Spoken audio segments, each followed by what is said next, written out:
మోజు తీరినాక ముఖం సాటేసిండట. మోజు తీరినాక ముఖం సాటేయకుంటే అట్నే ముఖం పట్టుకొని కూర్చుంటారా? అక్కర తీరినాక అటేపు మళ్ళీ అనే సామెత లేదు.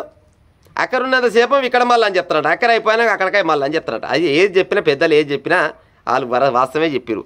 మనం అంటేనే పాడే జరం ధికారంగా ఉంటుంది, కానీ పెద్దలు చెప్పింది అంతా సత్యమే.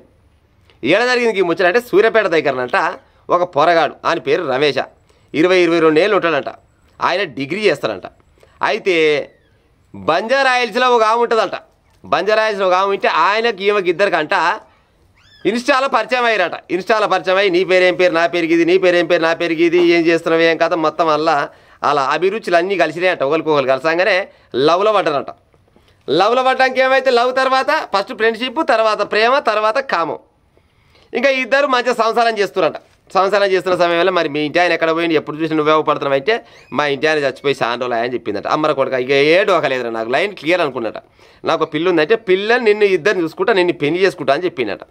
అని చెప్పిండు. కొన్ని రోజుల నుంచి అమ్మాయిని, ఇక అమ్మాయి అట్ట కానీ ఆమెని కొన్ని రోజుల నుంచి ఆమెని ఇక శారీరకంగా వాడుతూనే ఉన్నాడు.